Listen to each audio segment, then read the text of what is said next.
Master Grade Sinanju. Hey, what's up again everybody? It's Robert184, 2Rs, 2Bs, gundam.tk, and this is something that has taken far too long. It's time to review the Master Grade Sinanju. This time it's the OVA type Master Grade from Bandai. March 2013 release, and it sells for 7,500 yen. The Sweet version KA white packaging is going to be replaced here, and there's the name in English. MSN 06S Neo Xeon Mobile Suit customized for new type. Their grammar is getting better and better. And you'll notice down here that for the Japanese name bar, it's not going to be specifically mentioning anything about the OVA. Don't forget that you can get this kit and so much more great stuff from the good people at HobbyLink Japan. Links down below. They've even got plastic gyoza that you can check out at the end of the video. The Sinanju is much acclaimed in terms of MS design, and the Master Grade is well beloved by pretty much everybody who's put it together. It seems like, in terms of my own personal building, it's just not there. I'm not building Master Grade 1/100th bad guys at the moment. However, when it was time for the Stein to get its release last month, this was an absolute treat to put together, so going back and building the original, especially with these seeming improvements, should be a lot of fun. With this being a new release of an old kit, it's always worth looking to see where it came from, and this was a big release when it first came out, December of 2008. To follow up on the Unicorn Gundam, this one was only 7,000 yen, so you're going to be spending 500 more for this one, for a very important reason. Here you can see it in its original colors. This one's going to be nicely painted up and deckled like a pro. It's an absolute beast of a mobile suit down there, and you can imagine most version KA kits are always going to get a second release, whether we're talking about Wing or the Ball or anything like that, and it was actually a very long time from 2008 before we got the Stein last month, and now it's time to get the same thing, and let's go see what the differences are. To the box tour now, where they're going to be talking about the Sinanju, and specifically its appearance here in the anime.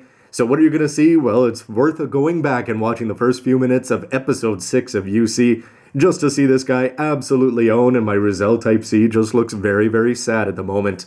But the big differences are going to be listed here. First of all, this kit in particular, is going to be done up in the anime colors here, and the rocket bazooka that was used so effectively in those first few minutes is going to be able to attach both to the shield and to the custom rifle, which is a very fun gimmick. The rest of the gimmicks here are going to be similar to what we've already seen with the Sinanju, but there were definitely no complaints before, and so it looks like this guy has only gotten better.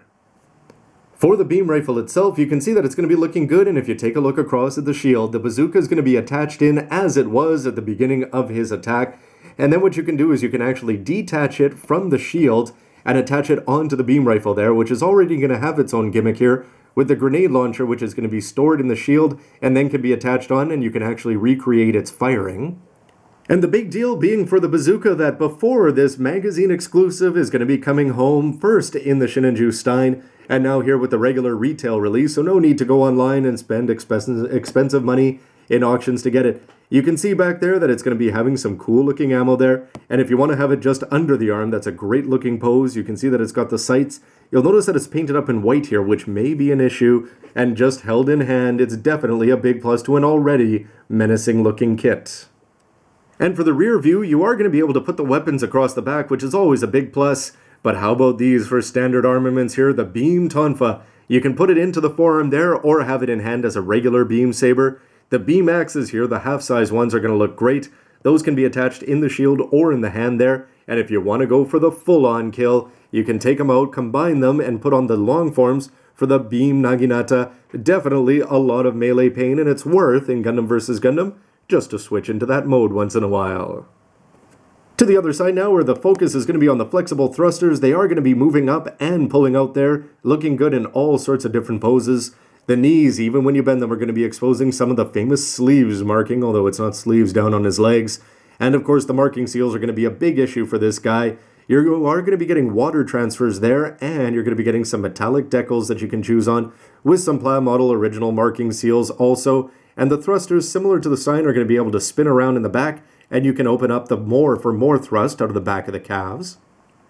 And how about that shot there? Look at that rocket bazooka. You'd think they'd be trying to sell you 500 yen for something you may have already bought. The scene recreated from the anime looking fantastic down there. It can shrink up, which is going to be good for storage in the shield, which they're going to be showing off here, is you can take the long parts that you would use in the naginata if it was spread out and have that in there. You're also going to be able to take the shield and hang it off the shoulder, which is a nice touch, so you don't always have to have it down in hand. And there's basically just going to be so many play options with it that they're all fantastic. With the final unpainted kit down there looking very Red Comet-ish in terms of its colors, a little bit lighter on first inspection for me anyway compared to the version KA. You can see all the weapons laid out down there with the all-important bazooka, and here you can see the metallics, the water slides, and the original seals with the all-important plates that you're going to put it together from. But it's inside the box that everybody, myself included, wants to see. So what are you going to be getting? Nice clear yellow parts.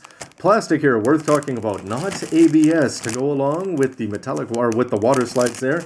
You've got some more yellow parts there, decals and black to go along with gray. Looks like some springs there. That's going to be used well in the side skirts. Red, it's a very rich red for the outer body. And when you go inside, you can see some white for the thrusters, yellow there. You'll notice that nothing here is going to be for the bazooka. You've got some clear parts there for the actual cockpit. Some inner frame parts, again, some nice red colors there. And down in the bottom, you're going to have the seals here that are looking good to go along with the original markers and the manual with the new cover art. For a look through the manual, when you kick it all off here, Gundam UC, they're going to talk about the story there and the Sinanju and show off some of the pictures we've already seen to go along with the armaments and weapons there. And what a bunch of options you've got here between the beam rifle, the grenade launcher, and putting them all in the shield like that. Down here you've got all the fictional parts, which is always fun to leaf through. And then it's on to this. If you take a look, we've got PS, everywhere. You get the idea. There is going to be no ABS plastic in here. If you do want to go ahead and order things though, the color seals are going to cost you 500 yen. Marking seals 60, and the water slides are going to be 600, so you don't want to go lose those. Once you go inside, it's going to be pretty standard construction for the actual body, but wherever you do it, you're going to be noticing seal marks all over the place when you want to go ahead and put those on. And onto the middle then, it's going to be part of the Laplace box. More focus there on the rocket bazooka. Here's the paint guide there. You're going to be using some Monza Red 65 to go with red 30% and 5% white to make up the main coloring here. And they're going to be talking about the bottom, the evolution of the Psycho frame, albeit the order's a little bit strange there, the new Sazabi Banshee unicorn, and the ore upon which this was built. And even though the Sinanju is not all Monza Red full frontal, he is 100%. Kudos to anybody who can paint up this guy that small that well. With the backpack put together and the MS all completed, most of the focus, I think, is going to be on the weapons to see the play options when you go through and put it all together. The beam rifle is going to be pretty simple in its construction. The shield there, look how many seals you're going to be putting on all over the place there with the grip. Once you build up the beam axe, and then it's time for the bazooka there, as you've got the detachable sensor up on the top. You can see the moving parts there. It did not look white when we took it out of the box, and in fact it's not. It's going to be all gray. Somewhat of a trick. You can take the beam rifle there, detach the scope, and put that in the back there. Here's where the beam sabers attach in, and then the various play options, including the naginata. And you can see that it'll attach onto the forearm guard, or it'll hang off the shoulder, which is a very nice touch.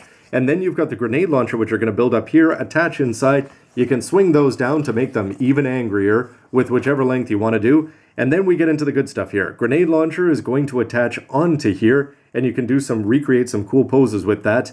And for the bazooka, they're going to show you how to put it in hand, and then you can detach the scope, and this is a neat play option that you can actually fold up the bazooka, attach that on the back, and this is a gimmick here that's specific to the plastic model. It says you can take the big sensor here from the bazooka, put that on the beam rifle, and then you might as well just go combine them all, which is going to be looking pretty fantastic.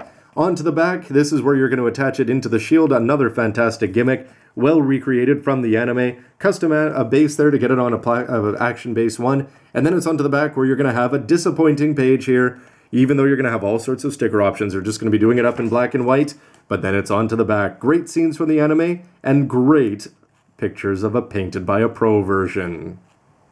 So lots of neat stuff to see from the unbox. From the differences here that they're going to be advertising. And the focus on things like the bazooka. But when you go through the manual and you just see all the different play options, definitely a lot of pluses, definitely a lot of foresight. And again, when you combine it with the awesomeness that is the beginning, unless you're a General Reveal fan, of Episode 6 of Gundam UC, can't wait to see these things get recreated, and seeing all the things like the seals and the plastic that's going to help you get there should be fun. Anyway, stick around to see the plates, and before everything gets put all together, and I'd love to hear your thoughts with a comment down below, especially if you've already built the version KA. Thanks for watching, everybody. See ya. And a former version KA master grade means version KA plastic gyoza from Hobby Link Japan. I knew I'd get around to using those seals one day.